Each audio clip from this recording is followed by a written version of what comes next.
Oval অফিসে বৈঠকে Donald Trump ও Volodymyr জেলেনস্কির মধ্যে তীব্র বাগবিতণ্ডা হওয়ার আগে থেকেই দুই নেতার মধ্যে সম্পর্ক যথেষ্ট খারাপের দিকে মোড় নিয়েছে। যুক্তরাষ্ট্রের প্রেসিডেন্ট ট্রাম্প এরই মধ্যে ইউক্রেনের প্রেসিডেন্ট জেলেনস্কিকে একজন স্বৈর শাসক হিসেবে আখ্যা দিয়েছেন। বলেছেন, একটা মিথ্যার ওপর রাশিয়ার সঙ্গে যুদ্ধ শুরু করেছে ইউক্রেন।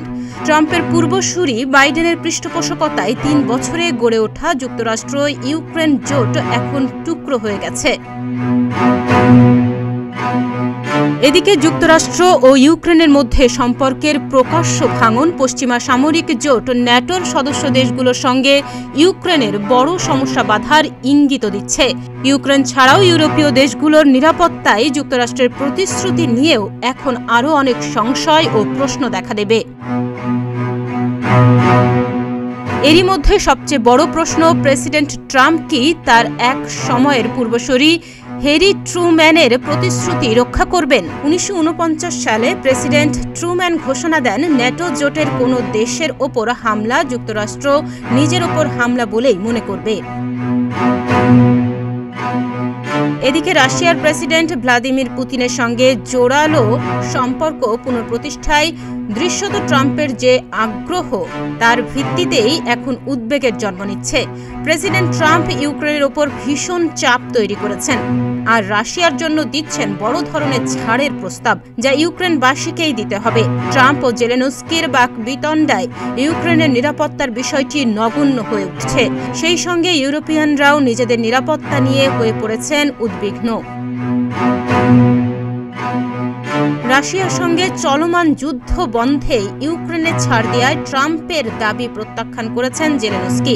এটি যুক্তরাষ্ট্রের প্রেসিডেন্টকে খেপিয়ে তুলেছে। ট্রাম্পের খেপে যাওয়ার পেছনে জেলেনস্কির খনিজ চুক্তিতে সই প্রত্যাখ্যান করাই শুধু কাজ করেনি। ইউক্রেনের বাসিন্দারা বিশ্বাস করেন তারা এমন এক যুদ্ধে অংশ নিচ্ছেন যার সঙ্গে জড়িয়ে আছে জাতীয় বাঁচা মরার প্রশ্ন।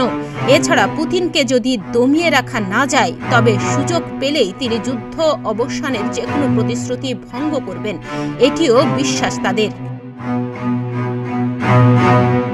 এমন বিশ্বাস থেকেই রাশিয়ার সঙ্গে যুদ্ধ বিরতি চুক্তি সই করার ক্ষেত্রে যুক্তরাষ্ট্রের তরফে ইউক্রেনের নিরাপত্তার নিশ্চয়তা বারবারই চাইছেন জেলেনস্কি।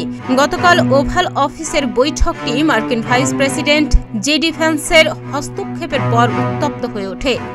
এখন যে সন্দেহ তৈরি হচ্ছে তা হলো, একজন পর্যবেক্ষকের ভাষায় প্রকাশ্য এই ঝগড়া ছিল একটি পরিকল্পিত রাজনৈতিক ছিনতাই। এর উদ্দেশ্য হয় জেলেনস্কিকে যুক্তরাষ্ট্রের ইচ্ছে মতো কাজ করতে বাধ্য করা, অথবা এমন একটি সংকট তৈরি করা যাতে পরবর্তী সময়ে যা কিছু ঘটবে তার জন্য জেলেনস্কিকে দোষারোপ করা যায়। এদিকে ট্রাম্প যদি এ ঝগড়ার জেরে ইউক্রেনে মার্কিন সামরিক সহায়তা বন্ধ করে দেন, তবু ইউক্রেন যুদ্ধ চালিয়ে যাবে। প্রশ্ন হলো, তারা এ যুদ্ধ কতটা কার্যকরভাবে এবং কত দীর্ঘ সময় চালিয়ে যেতে পারবে সেটি। তাহনিয়া ইয়াসমিন, প্রতিদিনের বাংলাদেশ।